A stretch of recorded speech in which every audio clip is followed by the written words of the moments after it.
দক্ষিণ প্রান্তে মথুরাপুর মহকুমা ছত্রভোগে আজও আধ্যাত্মিক ও সাংস্কৃতিক সম্পদের এক অনন্য ভাণ্ডার। এখানেই সংরক্ষিত আছে মহাপ্রভু শ্রী চৈতন্যদেবের পদচিহ্ন। ষোড়শ শতকে শুরুতে শ্রী চৈতন্য মহাপ্রভু ভক্তি আন্দোলনের মাধ্যমে বাংলা সমাজে প্রেম, নাম সংকীর্তন ও মানবতার বার্তা ছড়িয়ে দেন। নীলাচল অর্থাৎ জগন্নাথ ধাম যাত্রাপথে তিনি ছত্রভোগে এসেছিলেন বলে জানা যায়। এখানেই তার পদচিহ্ন সংরক্ষিত রয়েছে। স্থানীয় কিংবদন্তি বলে, মহাপ্রভু আগমনে ছত্রভোগে এক অদ্ভুত ভক্তিস্রোত ছড়িয়ে পড়ে। সাধারণ মানুষ, কৃষক, জেলেরা, ব্যবসায়ীরা সবাই তার কীর্তনে সামিল হয়েছিলেন।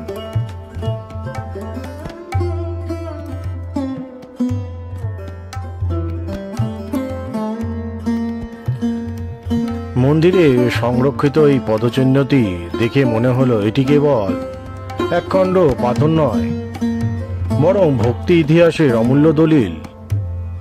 আমি এবং ভক্তরা বিশ্বাস করেন, পদচিহ্ন দর্শন করলে মনোবাঞ্ছনা পূর্ণ হয়, সংসারে দুঃখ কষ্ট লাঘব হয়, ভক্তির পথে অগ্রসর হওয়ার শক্তি মেলে।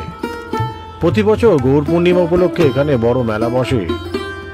হাজার হাজার ভক্ত এসে পদচিহ্নে প্রণাম জানায়, নাম সংকীর্তনে অংশ নেন।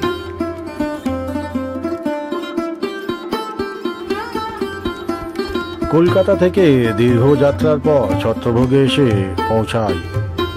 পৌঁছেই প্রথমে যায় পদচিহ্নের মন্দিরে। ভেতরে ঢুকেই কীর্তনের ধ্বনি, ঘণ্টার ধ্বনি আর ভক্তদের গলা মিলিয়ে এক অপূর্ব পরিবেশ তৈরি হয়েছে দেখলাম। পদচিহ্নে ফুল, ধূপ আর প্রদীপ নিবেদন করা হয়েছে। আমি হাঁটু মুড়ে অনেকক্ষণ বসে তাকিয়ে রইলাম। মনে হচ্ছিল মহাপ্রভু যেন এইমাত্র এখানে এসেছেন, ভক্তদের দিকে স্নেহ ভরে তাকিয়ে আছেন। এক স্থানীয় জানালেন, বহু মানুষ এখানে মানত করে, কেউ অসুখ মুক্তি পান, কেউ সন্তান প্রাপ্ত হন, আবার কেউ সংসারে শান্তি লাভ করেন। এই বিশ্বাসই পদচিহ্নটিকে আরো পবিত্র করে তুলেছে।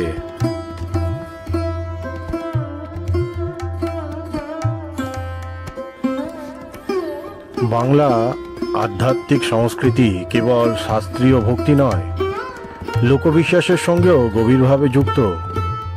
এখানে ভক্তি মানে শুধু ভগবানকে ডাকা নয়, বরং সমাজকে ঐক্যবদ্ধ করা, মানুষে মানুষে ভালোবাসা ছড়ানো।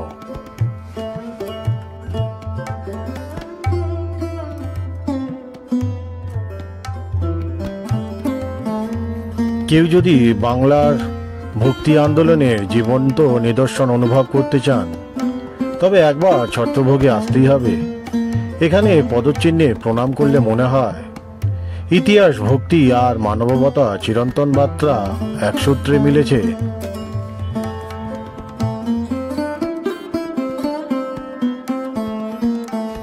বন্ধুরা, আজ এই পর্যন্ত। আমার এই ছোট্ট অভিজ্ঞতাটি আপনাদের কেমন লাগলো জানাতে অবশ্যই কমেন্টে লিখবেন। ভিডিওটি যদি ভালো লেগে থাকে লাইক করতে ভুলবেন না। আর এরকম আরও ভ্রমণ ও সংস্কৃতির গল্প নিয়মিত পেতে চাইলে অবশ্যই আমার চ্যানেলটি সাবস্ক্রাইব করে রাখুন। আপনাদের ভালোবাসাই আমাকে নতুন নতুন অভিজ্ঞতা ভাগ করে নিতে অনুপ্রেরণা দেয়। নমস্কার, সুস্থ থাকবেন, ভালো থাকবেন।